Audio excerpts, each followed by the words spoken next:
नमस्कार मंडळी, कसे आहात सर्वजण?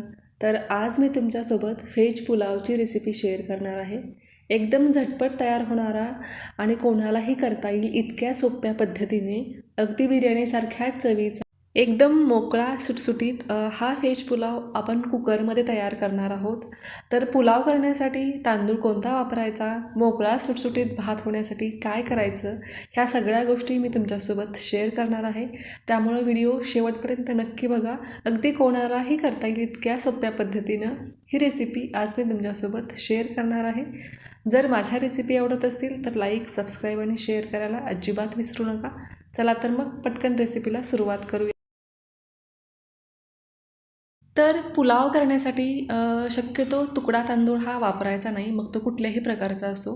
शक्यतो कोलम राईस किंवा मग बिर्याणी राईसचाच वापर करायचा, म्हणजे कसा भात एकदम मोकळा सुटसुटीत होतो. आता इथं तुम्ही सुरती कोलम किंवा मग जिरा कोलम जो असतो ना तो वापरला तरीही चालेल. इथे मी कोहिनूर राईस जो असतो ना बासमती, तो घेतलेला आहे 1 वाटी. पाण्याने स्वच्छ धुवायचा आहे आणि 10 मिनटं धुवून साईडला ठेवायचा आहे. तर ही पण खूप महत्त्वाची टीप आहे. कधीही भात करताना कोणत्याही प्रकारचा तांदूळ अगोदर धुवून एकतर पाण्यात ठेवायचा 10 मिनटं किंवा मग धुवून साईडला 10 मिनटासाठी ठेवून द्यायचा. तर पुलाव करताना शक्यतो पाण्यात नाही ठेवायचा, कारण त्याचा तुकडा पडण्याची शक्यता असते. म्हणून धुवून इथं मी साईडला 10 मिनटासाठी ठेवलेलं आहे. तर इथं मी काही भाज्या घेतलेल्या आहेत बारीक चिरून.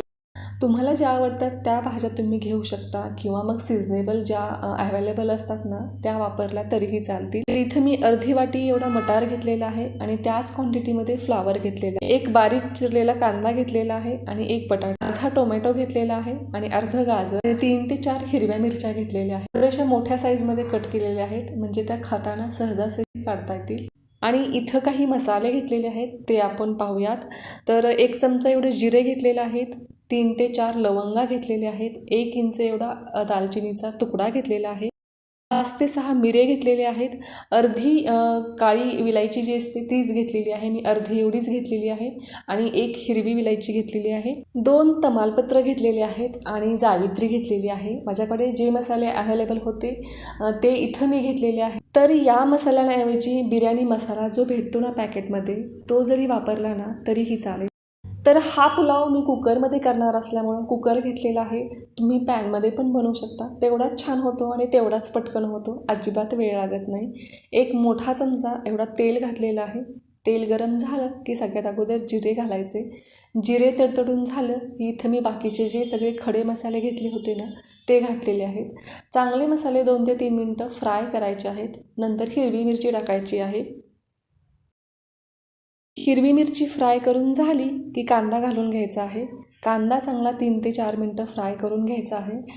त्याचा जो स्मेल असतो कच्चा तो पूर्णपणे निघून गेला पाहिजे. तर तुम्ही पाहू शकता 3 ते 4 मिनटं झालेली आहेत आणि कांदा हा चांगला परतून झालेला आहे. तर इथं आता आपण टोमॅटो घालणार आहोत आणि टोमॅटोही चांगला सॉफ्ट होईपर्यंत आपल्याला परतून घ्यायचा आहे. टोमॅटो घातला की लगेच चवीपुरतं मीठही घालून घ्यायचं आहे, म्हणजे कसं टोमॅटो लवकर सॉफ्ट होतो.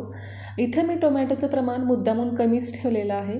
तुम्ही हवं तर 1 टोमॅटो घालू शकता, पण टोमॅटोचं प्रमाण जर जास्त झालं म्हणण्यापेक्षा ते जास्त जर घातला गेला तर पुलावचा कलर मग जास्त लालसर होतो किंवा मग चेंज होतो. म्हणून मी इथं थोडंसंच घातलेलं आहे टोमॅटो, अगदी टेस्टपुरता.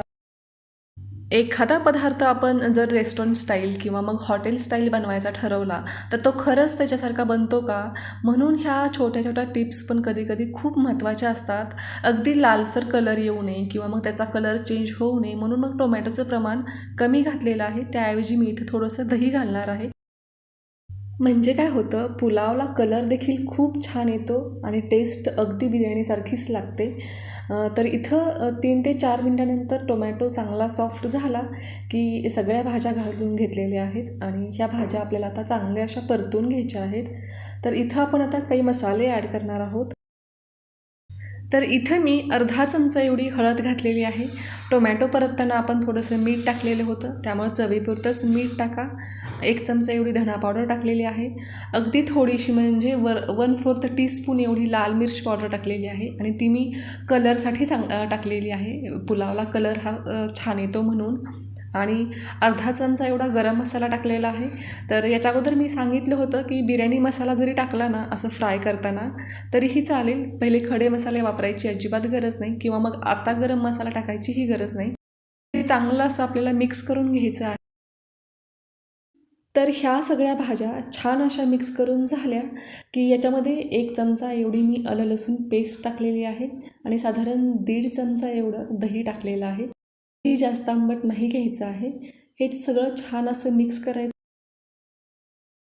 हे सगळं मिक्स करून झालं की एक 3 ते 4 मिनटं आपल्याला ह्या भाज्या आता झाकून ठेवायच्या आहेत. म्हणजे काय, ह्या भाज्याही चांगल्या सॉफ्ट होतात, मसालेही चांगले परतले जातात. तर 3 ते 4 मिनटं झालेली आहेत आणि तुम्ही पाहू शकता यातलं सगळं जे मसाल्यांना पाणी सुटलेलं होतं ते सगळं आटलेलं आहे. सगळ्या भाज्या छान अशा परतून झालेल्या आहेत आणि आपण याच्यामध्ये आता धुवून ठेवलेला तांदूळ घालणार आहोत. पाण्याचं प्रमाण कसं घ्यायचं ते मी सांगते. इथं हा मी बासमती तांदूळ घेतलेला आहे, त्याच्यामुळं 1 वाटी तांदळाला 2 वाटी एवढं पाणी घेतलेलं आहे आणि पाणी गरम करूनच घालायचं आहे. दुसऱ्या गॅसवरती मी पाणी गरम करण्यासाठी ठेवलेलं आहे. आता दुसरी महत्त्वाची टीप म्हणजे तांदूळ घातला की लगेच पाणी घालायची अजिबात घाई करायची नाही. हा तांदूळ चांगला असा परतून घ्यायचा एक 3 ते 4 मिनटं. तांदळामध्ये जे पण काही पाण्याचं प्रमाण आहे ते पूर्णपणे आटवून द्यायचं एक 3 ते 4 मिनटं. हा तांदूळ चांगला ह्या मसाल्यांमध्ये भाज्यांमध्ये फ्राय करून घ्यायचा आणि मगच पाणी घालायचे. पाणी घालतानाही गरम पाणीच घालायचं. लगे पाणी घातलं की भाताचा हा लगदा होतो, भात चिकट होतो. मग तुम्ही तांदूळ कितीही चांगला वापरला ना तरीही काही फायदा होत नाही.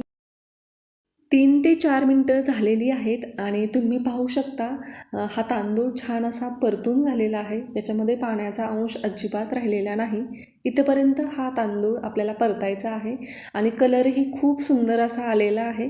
तर याच्यामध्ये मी आता गरम पाणी 2 वाट्या जे करून घेतलं होतं ते घालणार आहे. छान असं मिक्स करून घ्यायचं आहे पाणी घातल्यानंतर. पाणी घातल्यानंतर व्यवस्थित असं मिक्स करून झालं की याच्यामध्ये अर्ध लिंबू पिळून घालायचं आहे. सगळ्यात महत्त्वाची टीप, असं केल्याने भात अगदी मोकळा सुटसुटीत होतो. परत एकदा छान असं मिक्स करून घ्यायचं आहे आणि पाणी घातल्यानंतर गॅसची फ्लेम लोच ठेवायची आहे. आणि आता कुकरचं झाकण बंद करून द्यायचं आहे. गॅसची फ्लेम लोच ठेवायची आहे. 1 शिट्टी करायची आहे आणि हा पूर्ण भात हा आपल्याला वाफेवरती शिजवून घ्यायचा आहे किंवा मग एक 10 मिनटं घड्याळ लावून तुम्ही ठेवलं ना तरी पण हा भात तयार होतो. कारण ऑलरेडी हा भात आपण चांगला परतलेला आहे. पाणी टाकल्यानंतरही एक 3 ते 4 मिनटं तो असाच उकळलेला आहे. त्यामुळं 50% तांदूळ हा असाच शिजलेला आहे. त्यामुळं 10 मिनटं ठेवलं तरीही चालेल किंवा मग 1 शिट्टी केली तरीही चालेल.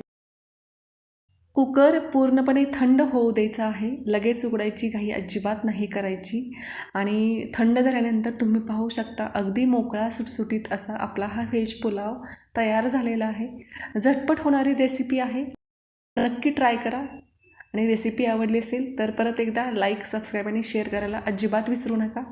भेटूयात लवकरच पुढच्या रेसिपीमध्ये.